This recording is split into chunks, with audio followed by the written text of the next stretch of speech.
What really happens when the world's most expensive wines are tasted blind without their labels or reputations? Why is the Len Evans tutorial considered an incredibly valuable tasting experience, perhaps the most valuable in the wine world? And how did Grenache go from a filler grape in blends to one that producers take seriously? In today's episode, you'll hear the stories and tips that answer those questions in our chat with Dr. Wes Pearson, a senior research scientist at the Australian Wine Research Institute in Adelaide. By the end of our conversation, you'll also discover how a curiosity for astrophysics shaped Wes's mindset as a wine researcher and sensory scientist. Why Wes sees scientific research and hands-on winemaking as complementary approaches. What it's like to taste hundreds of benchmark wines blind, including Domaine de la Romanée-Conti. How Wes's internship at Chateau Léoville-les Casses revealed the depth of precision and investment behind elite Bordeaux wines. What drew Wes to the McLaren Vale in Australia, and how that region has reshaped his priorities as a winemaker. How sensory science works to eliminate bias. Why trained wine professionals are often excluded from traditional sensory panels. The kinds of unconscious bias that labels, color, and context can introduce when tasting wine. How pivot profiling allows winemakers and sommeliers to use their technical language productively, and what's driving the rapid improvement in low and no alcohol wines.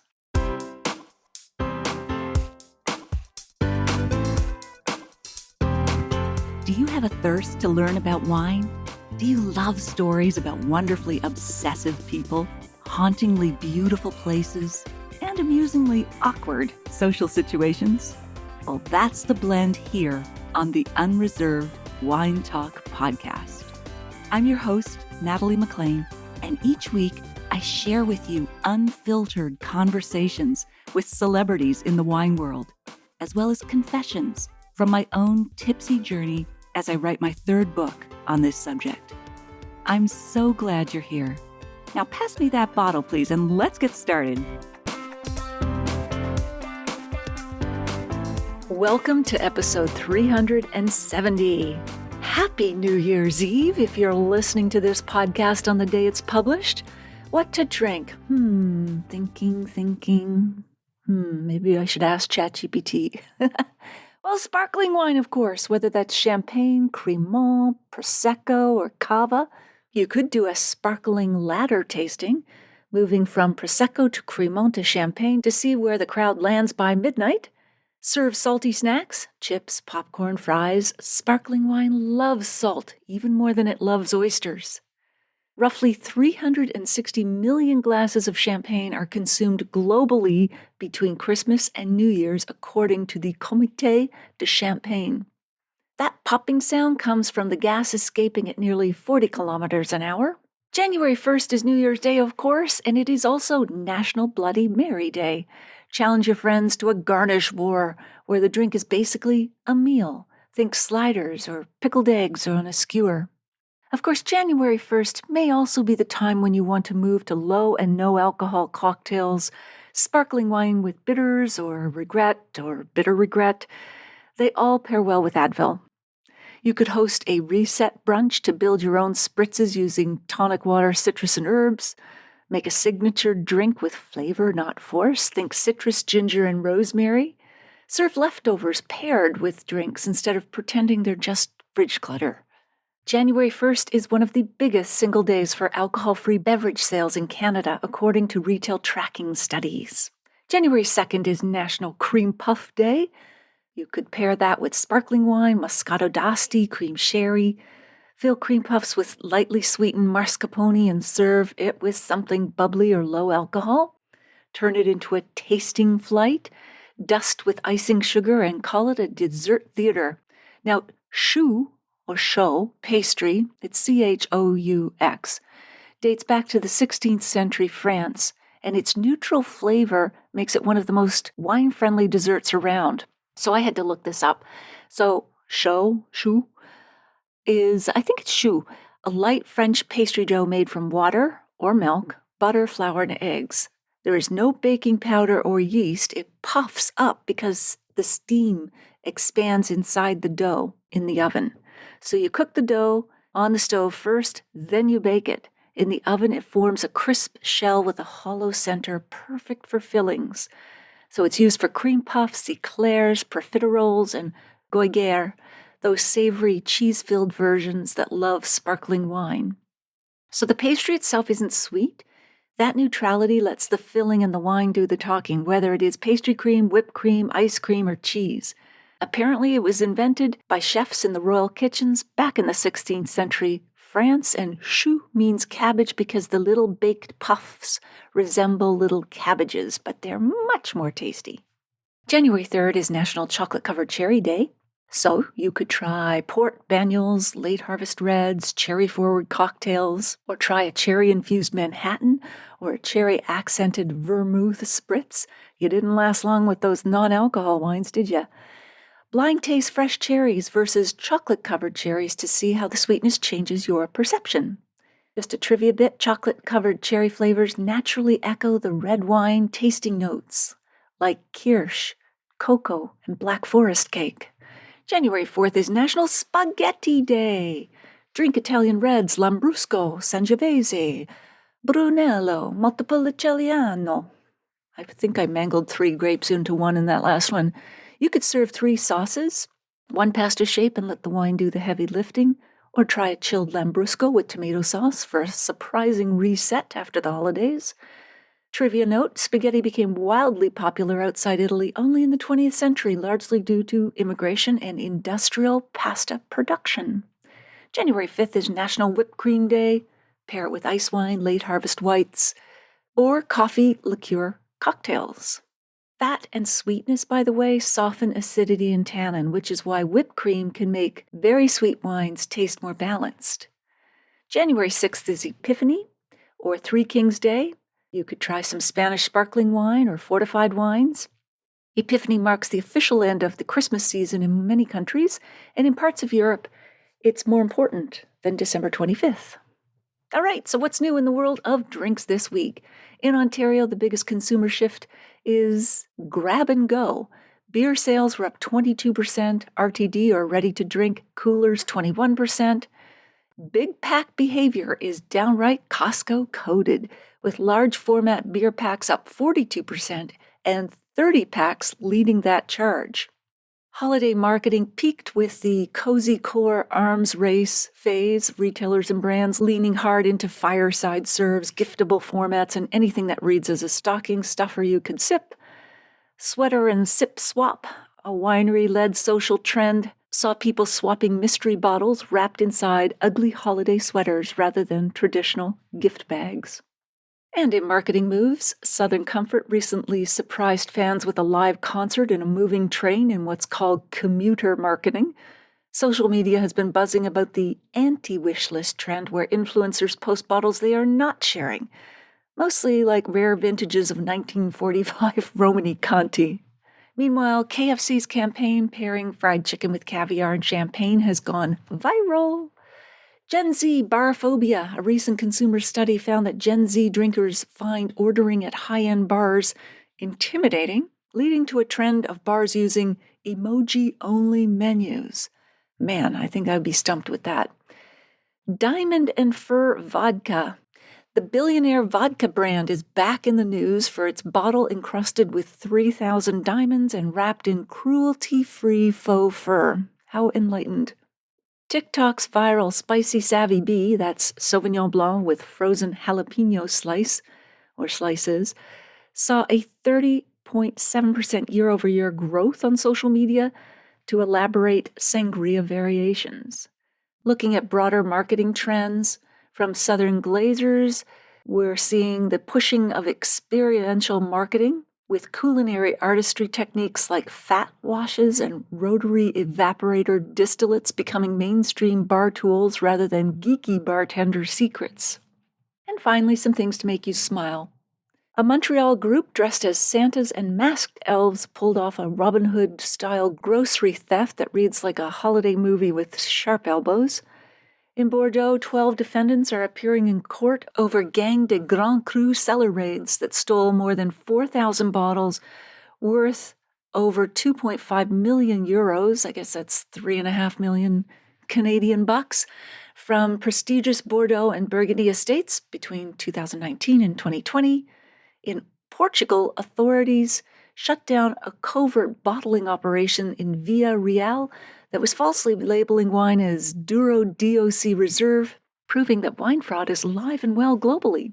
And in Yorkshire, a police dog named Rocco uncovered $110,000 or pounds worth, so $150,000, worth of stolen mulled wine after pulling over a driver who then tried to flee on foot before Rocco tracked him down. Good dog, good. Sit. The suspect was found with Class A and Class B drugs and released on bail, but presumably not in time for Christmas mulled wine. If you have some wine news or quirky stories you think I should share on the podcast, email me at natalie@nataliemclean.com. This week on CTV's Your Morning, we chat about New Year's drinks, whether you're hosting an intimate gathering or a grand celebration. From elegant bubblies to bold reds and even some sophisticated non-alcoholic options, we're exploring a lineup that will elevate any midnight countdown. Personally, I love celebrating the one night of the year that has good wine, great company, and fresh goals, even if those goals are remarkably similar to those we had last year. Luckily, we probably don't remember them. Let's start with a sparkling wine that delivers flavor without the alcohol. If you're drinking this, you actually will remember your resolutions the next morning. The St. Regis Brut alcohol-free sparkling from France just won double gold at the San Francisco International Wine Competition, one of the most prestigious in the world.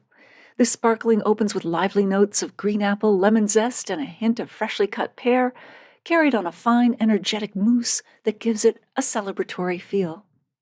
The palate is crisp and refreshing with just enough texture to keep it interesting, and a clean, dry-leaning finish that makes it easy to sip on its own or pair with food. You can get this wine online through retailers like Amazon and others that will deliver it right to your doorstep.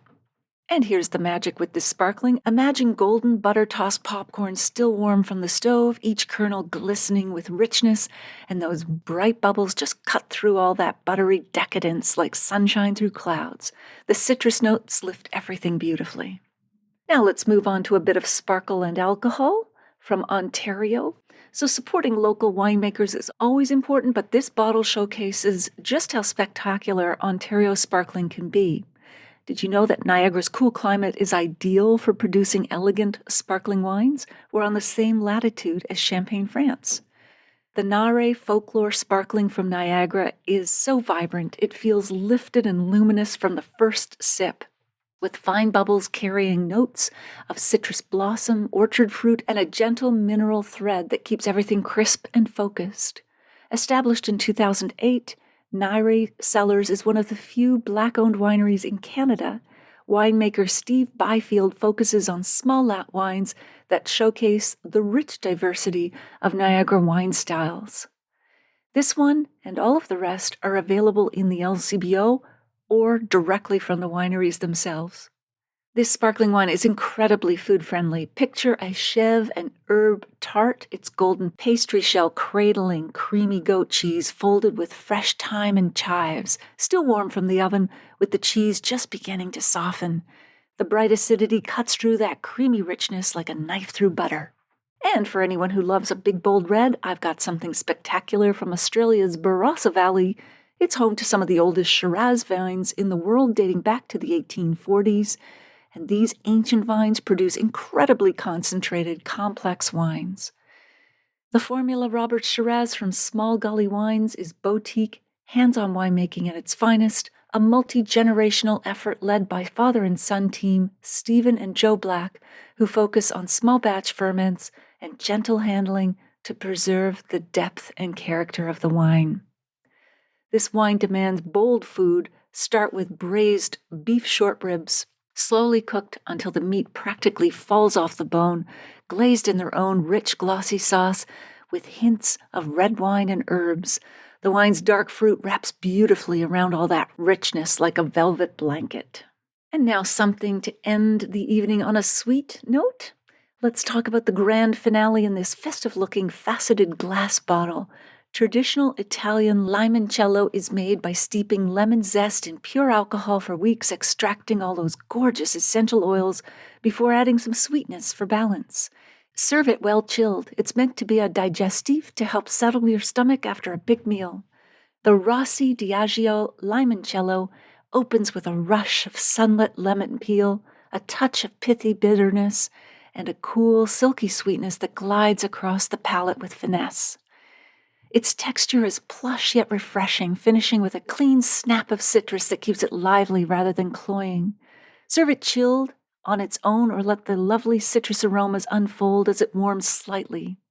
I actually serve this in limoncello glasses. Like, you can get specialty glassware, and they are so darn cute.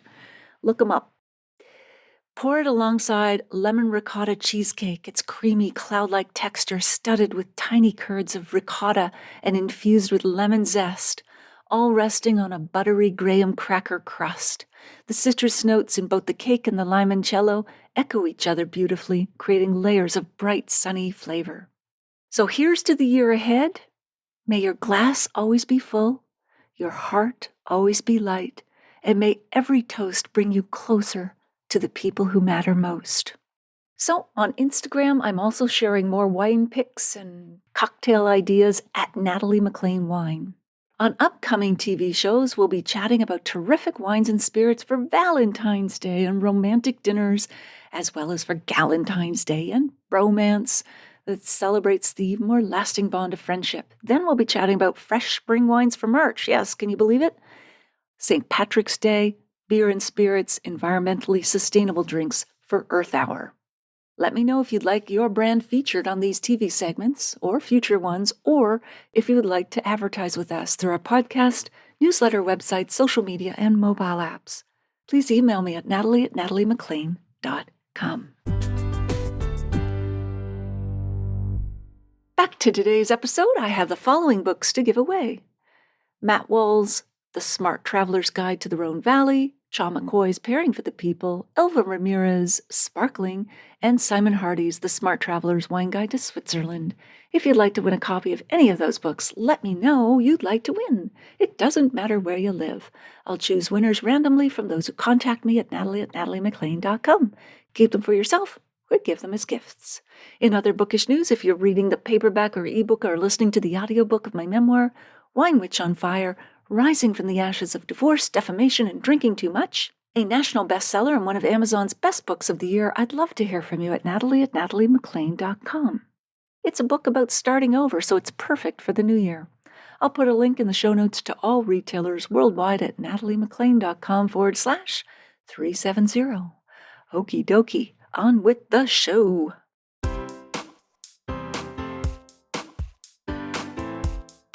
Dr. Wes Pearson is a senior research scientist and sensory group manager at the Australian Wine Research Institute, AWRI, in Adelaide. He holds a Bachelor of Science in Wine Biochemistry from the University of British Columbia, a diploma in Applied Sensory and Consumer Science from the University of California at Davis, and a PhD from Charles Sturt University. He has worked in the sensory group at the AWRI since 2010 and has completed hundreds of sensory studies and authored over 25 research papers in that time. He sits on the board of directors for the McLaren Vale Grape, Wine, and Tourism Association, has judged many wine shows and competitions, and has been an educator and judge for the AWRI's Advanced Wine Assessment course for more than a decade. He is also an accomplished winemaker, having made wine in Canada and France, and currently makes wine under his Juxtaposed label in the McLaren Vale, South Australia. And he joins us now from his home in the McLaren Vale. Welcome, Wes. We're so glad you could join us here. Hi, Natalie. Happy to be here. Great to have a chat. Okay, so you mentioned somewhere along the way that you are a closet astrophysicist. I can even say it, astrophysics geek, and that you'd love to open a bottle with the scientist Neil deGrasse Tyson. So what draws you to astrophysics? And have you ever thought about the cosmic coincidences that had to align for you to go from snowboarding in British Columbia to making wine from 100-year-old vines in South Australia? I think about that all the time. How did I get here? How did things have to align for me to arrive where I am at this moment? It seems a very small chance, a percentage of things of lining up to arrive here, but I do think about that all the time. Astrophysics is something, it's like, it gives you a headache when you think about it. It's so complicated and deep. And What so is it for those of us who can't even say the word? Is there a way to explain it at a high level? it's the physics of how the universe works.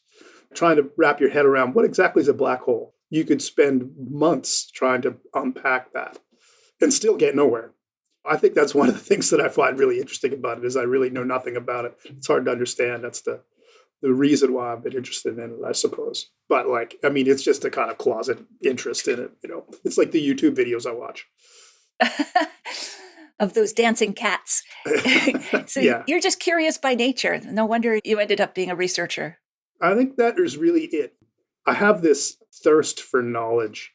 I really discovered that when I started getting interested in wine, back in my 20s and 30s, and started uncovering a little bit of that. And that hole started getting deeper and deeper, and you start going down, farther down the rabbit hole. And it was just like, I needed to know more and more.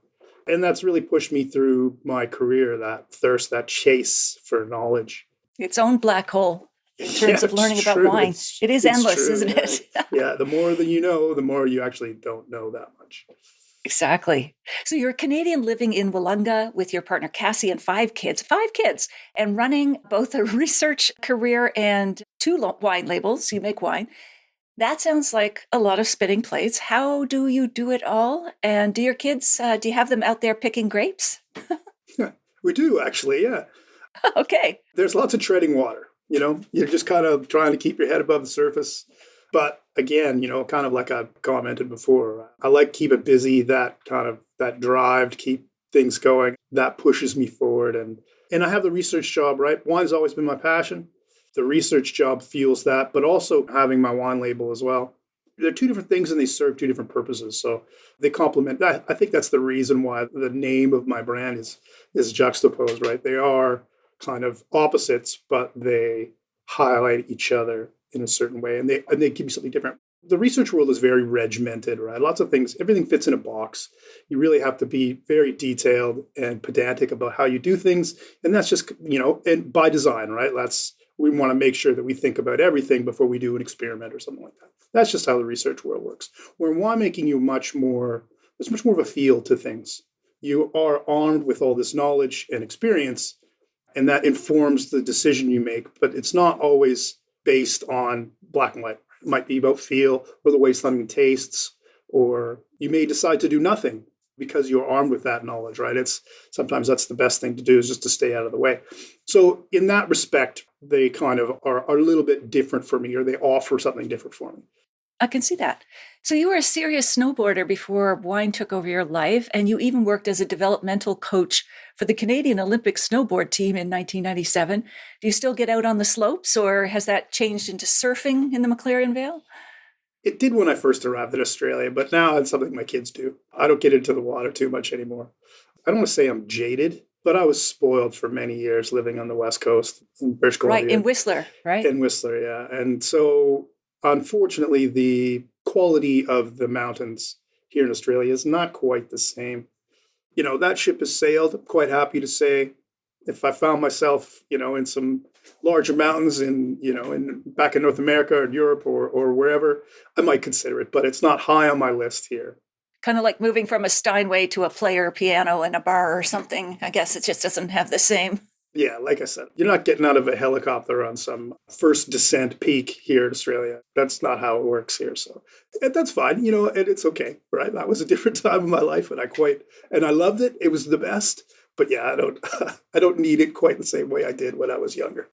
So before we get into your career and low and no elk, you're an alumnus of the prestigious Len Evans tutorial. Tell us about this epic tasting. Maybe paint us a picture of what it's like and what is it for and what did you learn, that kind of thing.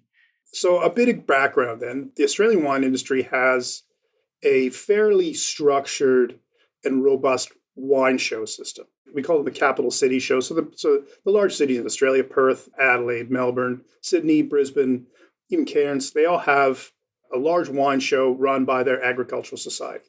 And the genesis of that was in the 70s and the 80s, the level of quality throughout the wines was quite variable. And so a group of winemakers got together and said, we want to establish some wine shows. Their buzzword was improving the breed. We want to lift the bar for wine producers in Australia. We want to give them the tools or the feedback that can help them do that, right? So they established these wine shows, and that proliferated to regional areas, right? So we have the Adelaide Wine Show, the Royal Adelaide Wine Show, but we also have a wine show in McLaren Vale, and there's the Barossa Valley Wine Show, and et cetera, et cetera. And these are all competitions where many producers compete with each other and get medals, but also get feedback. Correct. They submit their wines in multiple categories. The wines are judged based on technical parameters from a quality perspective by experienced wine show judges, sommeliers, wine trade people, professionals, and then they're given feedback via the results, not only with the score, but also commentary, with the idea, right? You can improve your wine. What do I need to work on to make my wines better? The judges that do this, they are, experienced wine show judges. So how do you get involved in judging in a wine show if you're a young winemaker? Well, one thing that we do is on the judging panels, we have associate judges. So that's usually new or younger judges who are getting their first chance to experience that. Their scores don't actually count in the final tally, but they are involved in the process the whole way. And then they get feedback from their panel chairs or the chair of judges on how they've done. So that starts to happen, starts to get some experience. We also, at the AWRI here where I work, we offer the Advanced Wine Assessment course, which is kind of like a foundational piece for aspiring wine show judges to really get a taste of what it's like to do that. So the Len Evans tutorial is, okay, you've been an associate judge, you've probably worked your way up onto a regular judging panel, but you want more and you're good. What do you do? So we have the Len Evans tutorial. It's a tasting over a period of a week that is put on by the wine industry, the Australian wine industry. 12 people are selected. You have to write an application letter. There's hundreds of applications every year. And it is a 1-week immersive tasting session with the world's greatest wines. Really? So not just Australian? Not just Australian wines. You have a bracket of Pinot Noir, and within that you've got DRC, and you've got all of the great Australian examples as well. And so what it is, it's a benchmarking exercise. It's meant to kind of set your benchmarks for what is the world standard and what is the Australian standard. And now I'm going to use that knowledge to apply it to the wines that I'm going to judge when I go forth after this into the wine show system, right? It's like meant to cap off your wine show judging experience. Right. How many wines are there, like in total? You generally do 2 or 3 tasting sessions a day. You might do a blind session in the morning and then have a master class around lunch. And then you would do another session in the afternoon. And then you have dinner. And at dinner, you are served the most unbelievable wild wines that you could ever experience. And you serve them blind. And you play, they call it wine options, right? So one question I remember at dinner when I was there was, is this wine from the 21st century, the 20th century, or the 19th century? And you're supposed to smell and taste the wine and guess what century. Even the fact that that could be considered a question is crazy. But that's the kind of wines that you're looking at. Are you allowed to swallow those wines at dinner? At dinner, you are. Oh, good. I guess the guesses get progressively worse, though, if you're swallowing. But yeah. I can't imagine spitting out DRC. Well, yeah, it's we were served a wine that was blind. It was Chardonnay. It was delicious, and we kind of worked our way through the options. Yeah, it's Burgundy. Yeah, where's it from? Where's the vintage? And then they unveil the wine, right? Oh, it's 2013 DRC Le Montrachet. Wow. I really never considered that might be the wine in front of me while I was tasting this. Right. By the end of the week, how many wines have you tasted? You probably do 100 a day. Okay. And then maybe a few more at dinner. It's a 5-day session. And on the last day, you do a DRC complete tasting. And so you taste all of the DRC wines from a particular vintage. And it's kind of like the grand finale of the week. You have to pick which wine is which. I think there's six. Is there six? I think there's six. And we didn't taste the Corton, or we didn't have to categorize it, but you have to pick which is Grenache, which is Romani Saint Vivant, and then you're graded. Now, this is kind of a crazy exercise, right? Because who's tasted all of them together anyway, ever? But the opportunity to taste these wines. Oh, I know. And just for context, for those who may not know, like one bottle of DRC, Domaine Romani Conti, can go, I don't know if you can even get one, $1,000, and then it can go up to hundreds of thousands of dollars at auction as they become rare or mature. The current vintage of the Romani Conti Grand Cru, or that vineyard, is about $15,000 on release. Oh, one bottle? One bottle. Oh, my prices are way out of date. Oh my gosh. I was thinking, yeah. 1,000, that's crazy. But yeah, the $15,000. Grand Echezot, you can get those at around $1,000. But that's a deal. They're crazy, right? It's not. They're not wines that are generally bought and drunk. They're bought as investments, and they're kind of these holy grail wines that you would never get a chance to see otherwise. And not only is it great to taste them, but you taste them blind, because sometimes the emperor has no clothes, right? Sometimes these amazing wines that have this, the crazy stories and pedigree, you taste them blind and they're not quite all they're cracked up to be. Or they are, which is actually a better story, right? When you taste through some of these, I remember tasting through a lineup of Bordeaux, all blind, and some of them were like, oh, good. And then one of them was just like, that wine's unbelievable. Wow, what is that? And it was Petrus, another $5,000 bottle of wine. Right. Wow, I'm so glad that wine actually is really good. Like, it was amazing. I love to see that after being disappointed occasionally with some of these real famous wines. You went to the University of BC, worked at Tantalus Vineyards in Okanagan, which lovely, lovely winery. But then you landed a prestigious internship at Chateau Leoville-Lacasse, a second growth in St. Julien of Bordeaux. It's way up there too. How did it feel to be going there? Like, what was it like? What was your first impression when you landed there? It was pretty wild. I was bright-eyed and bushy-tailed when I arrived there. A friend of mine described it as, he kind of laid it out for me. He's like, imagine you're going to mechanic school, right? You're working on cars, you're going to mechanic school, and you graduate school and you get a job with the Ferrari pit crew at F1. That was how he described it, right? That sounds good. Yeah, that's a good analogy. And that was what it was like when I got there. I walked in, and it would be a medium-sized domain as far as the classified growths go in Bordeaux. But even still, that's probably like 500 tons of fruit. That's a small medium winery in Australia. It's not a big winery at all. But the amount of resources that these businesses have to make the most incredible wine possible was just it was unbelievable. And what a great experience, right? There were no expense spared. Like, give me an example of something. For instance, they're in the lab, they have 2 GCMSs. So that's a gas chromatography mass spectrometer. So this is something that we have a few of these here at the AWI. We have a bunch of them, but they're $500,000 machines. And they're measuring things at chemical compounds at a microgram or nanogram level. So we're talking 9 zeros past the decimal point. So the detail and the level of information that they collect was astounding. And for while I was there, it was all with the idea of getting their picking day right. So they invested a huge amount of resources into looking at their grape maturity at all of their different blocks and tracking them over multiple weeks to see, all right, this level's going down, this level's going up. Here's our target where we want to be. Here's what the climate modeling says.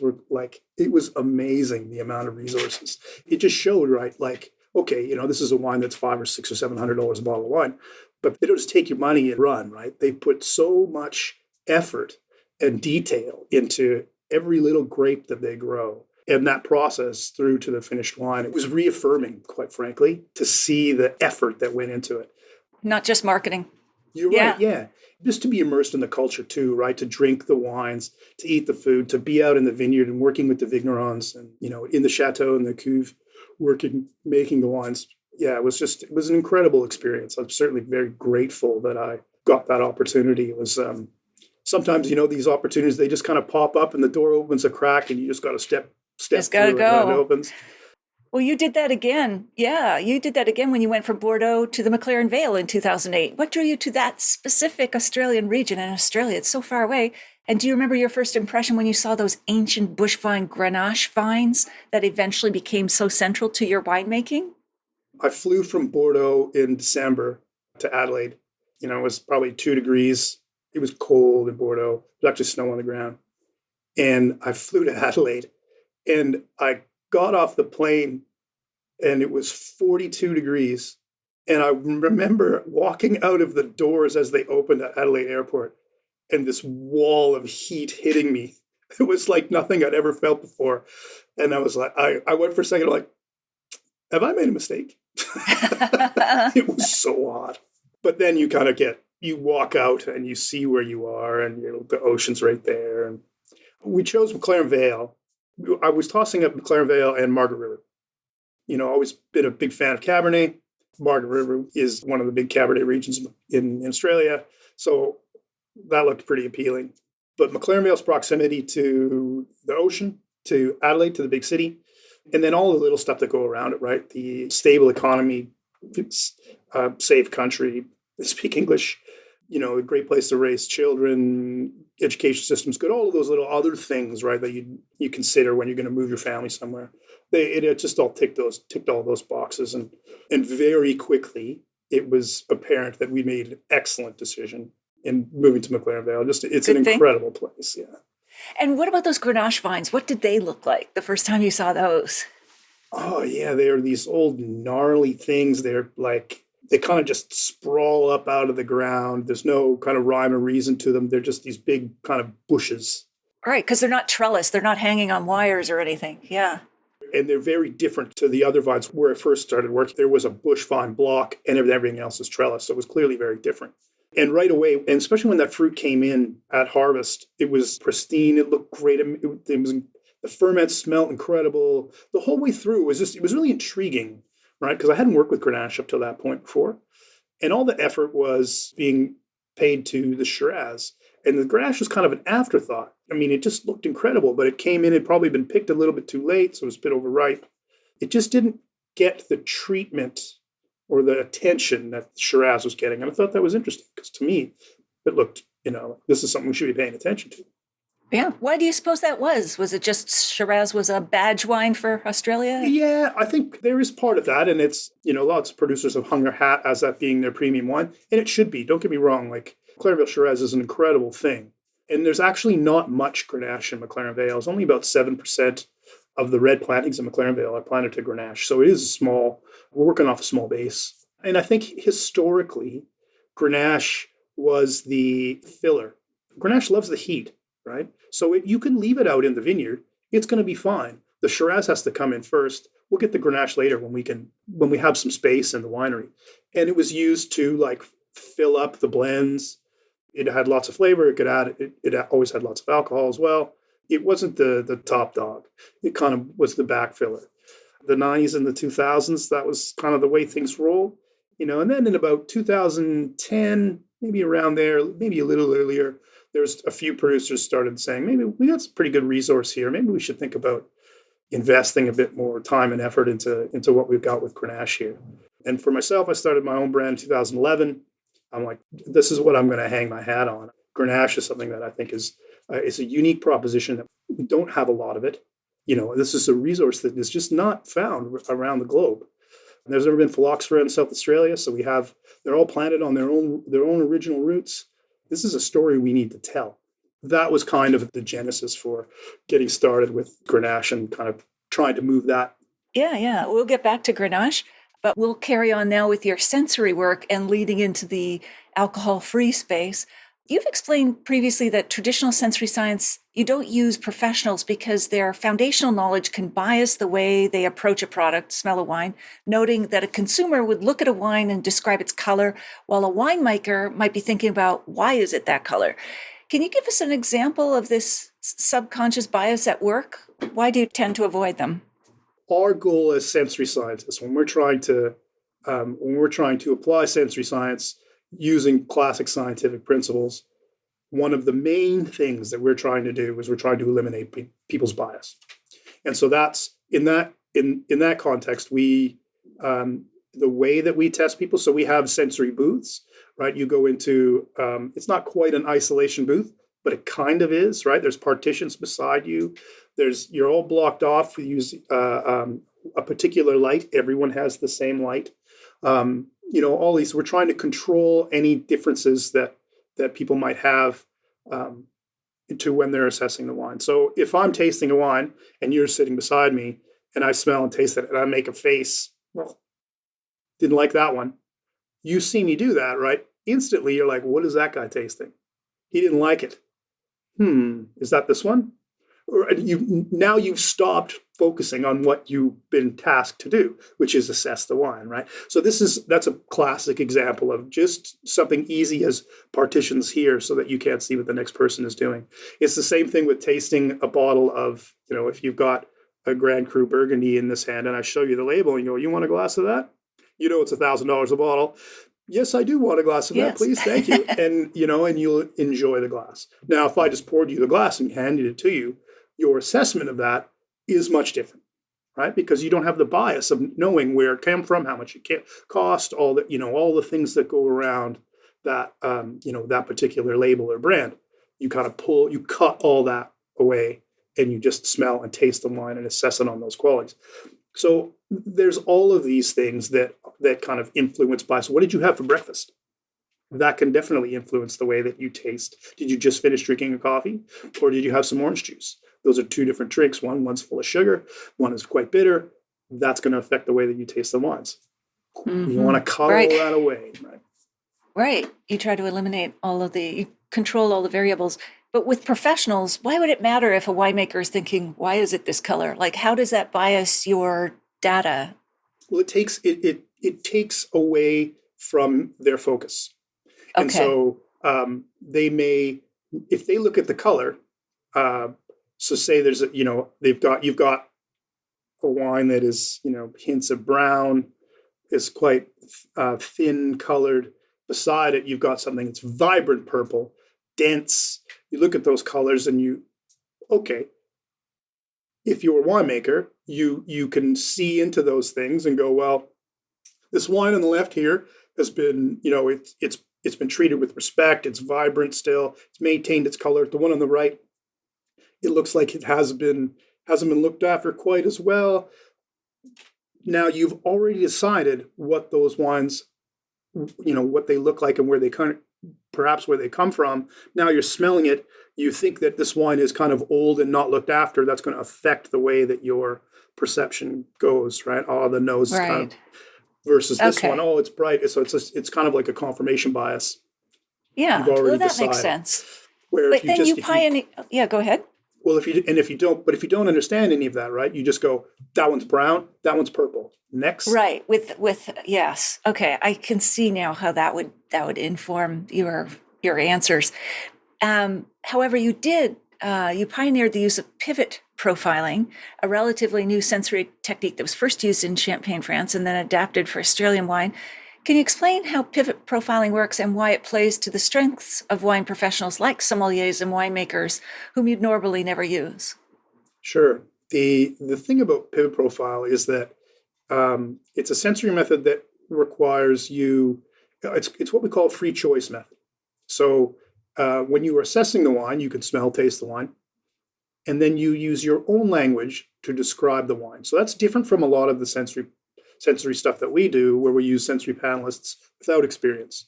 They would use, right, I smell raspberries, right, where a winemaker might go, oh, I smell, beta ione. So there's a technical underpinning to their knowledge, and that doesn't work well if you're trying to describe someone. Like, what does beta ione smell like? Nobody knows, except unless you're a winemaker or a flavor chemist. But if you say raspberries, well, everyone knows what raspberries are. So this is why, again, one of the reasons why we used sensory panelists and not winemakers. But in this context, winemakers have a very deep and well established language for describing wines, right? More than, say, your average wine taster. And so when you were using free choice profiling, when you're using your own words to describe the wine, that kind of robust language that they use is a benefit to being able to describe the wines in this context, because it's a sensory method that is based around frequency of use of terms. So how many times is someone saying a particular term, right? And because winemakers, they all talk a similar language, we find there's lots of congruency with the way that they describe the wines. And so that ends up being a box to tick. It's good. It's a positive in having them use that. And so for us here at the AWRI, it's been a method that we try to use when we are going to work with winemakers, because it plays to their strengths versus some of the other methods, which are, kind of got to pull them back a bit. Right. Okay. So it's been good. successful in that respect. Yeah, no, it sounds like good technique. So getting into the non-alcoholic wines, you wrote in your blog in 2020, no alcohol, low alcohol wines accounted for less than 0.5% of the total global wine consumption, yet the segment is growing. Where do we stand now in 2025? And is this one of the fastest growth categories among wines, or what kind of stats would you point out these days? The growth is still significant. As you pointed out, it's off a small base, right? We're talking about less than 1% of production. It may be approaching that 1% now. So we're still not talking about a large segment in the wine game, but the growth is like this, right? So, Okay. And if we look at the rest of wine categories, there's consistent growth in the no-low segment versus some of the other categories, which are flat or declining. So, Right. So that's a positive, and certainly something wine producers look at and go, maybe we should be thinking about something like that. Right, absolutely. And what's the misconception people have in the wine industry about low and no alcohol? I mean, I've heard it all. It's not real wine. It doesn't taste good. But is there one big misconception that you'd like to counter about them as a category? Certainly, they've gotten a lot better since the last time you tasted them. How about that? The resources and the efforts that have been put into the new product development for some of these products is significant, and they're night and day to what they were even 5 years ago. They're significantly better now. Lots of pundits will be, they still don't taste like wine. It's like, well, you're probably not wrong. They still don't taste like wine, but they've come a long way. And I think, to be honest, I don't know if they'll ever get to the point where they taste like wine. And maybe they don't need to. But I guess that's another debate to have with for whomever. But at least they are good drinks. Right. They're tasty.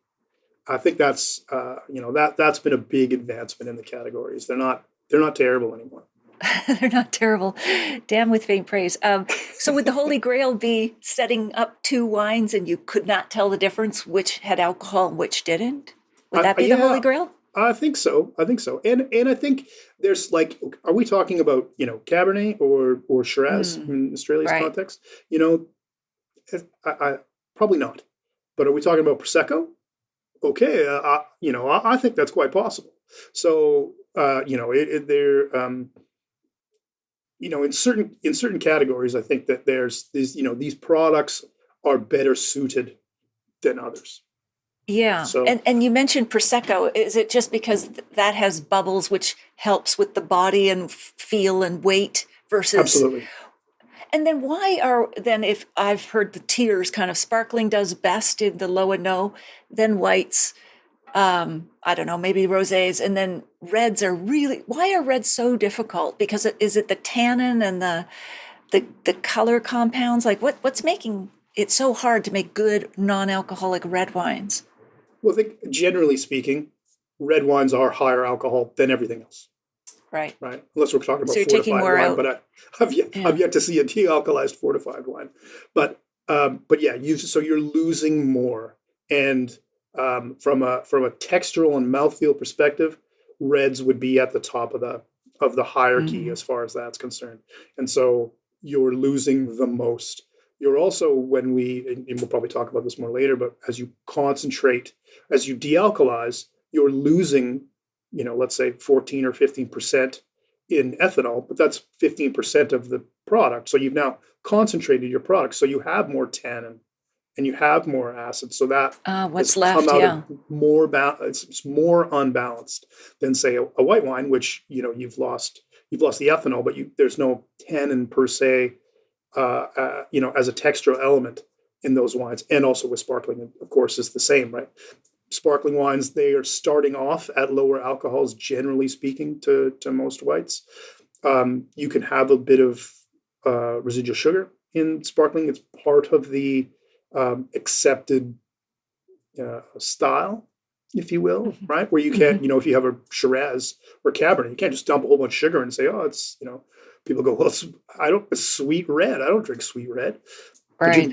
you can get away with that in styles like Moscato or Prosecco or light sparklings. So, there's a bit more things to work with in those styles that will play to the strengths of a de-alkalized wine. So that's where I see and again, looking back to what was being made 5 years ago in those categories, they're night and day. Those products are good now. They're reliable.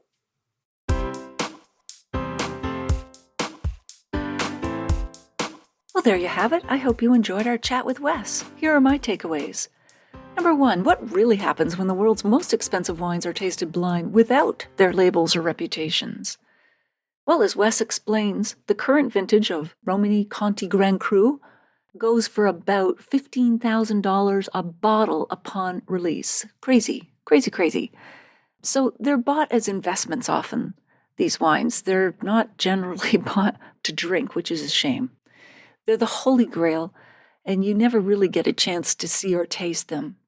And sometimes, Wes says, not necessarily about DRC, but the emperor has no clothes. These wines that have crazy stories and pedigree, if you taste them blind, they may not be quite all what they're cracked up to be. Or they are, which Wes says is actually a better story. He remembers tasting through a lineup of Bordeaux, all blind. Some were good, and then one of them was like unbelievable. And he discovered later it was Chateau Petrus, $5,000 a bottle. What a deal. He was relieved. It was great. Number 2, why is the Len Evans tutorial considered such a valuable experience in the wine world? Well, it happens over the period of a week, Wes says, put on by the Australian wine industry. 12 people only are selected. You have to write an application letter, hundreds of applications every year. And it's really a 1-week immersive tasting session with the world's greatest wines. So in the Pinot Noir bracket, you've got DRC, great Australian examples, as well as those from around the world. And it's meant to set your benchmarks for what is a world standard for your palate. And he uses that knowledge to apply to the wines he judges and other research. Can you imagine going through all those?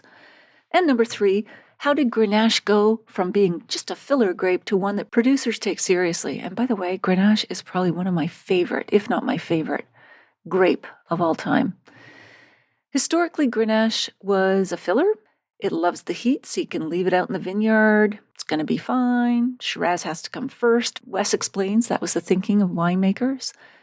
They would say, we'll get to Grenache later in terms of picking when we free up some space in the winery.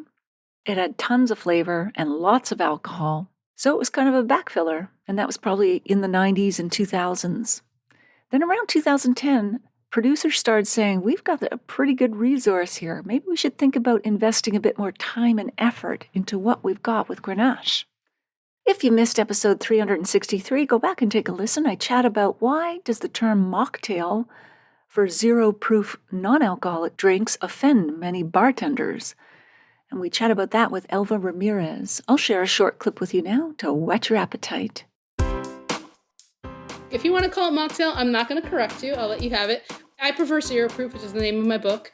Bartenders will point out that there's two reasons they don't like it. Mock means to make fun of, and it also means fake. They don't want the consumer to feel like the consumer is making a lesser choice or it's not being seen in their choice when they're choosing to have a non-alcoholic drink. And then in terms of fake, they don't like that either because they're saying we put as much effort, if not more, into making these really beautiful non-alcoholic drinks. There's nothing fake about them. Going back to the analogy of a chef who's asked to do something vegan, a bartender who's asked to make a non-alcoholic drink is still going to put all their know-how, all their skills into making something really beautiful. It just might not have whiskey in it, but it's still going to be very beautiful.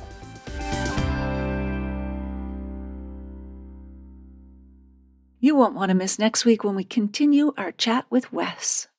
If you liked this episode or learned even one thing from it, please email or tell a friend about the podcast this week, especially someone you know who'd be interested in learning more about Australian wines as well as low and no alcohol wines. It's easy to find the Unreserved Wine Talk podcast. Just tell them to search for that title or my name, Natalie McLean Wine, on Apple Podcasts, Spotify, or their favorite podcast app, or they can listen to the show on my website at nataliemclean.com/podcast. Email me if you have a sip tip question or would like to win a copy of one of the many books I have to give away. I'd also love to hear your thoughts on this episode, or if you've read my book or are listening to it. Email me at natalie@nataliemclean.com. In the show notes, you'll find a link to take a free online food and wine pairing class with me called The 5 Wine and Food Pairing Mistakes That Can Ruin Your Dinner, and how to fix them forever at nataliemclean.com/class. And that is all in the show notes at nataliemclean.com/370. Thank you for taking the time to join me here. I hope something great is in your glass this week, perhaps a gorgeously layered Australian Grenache.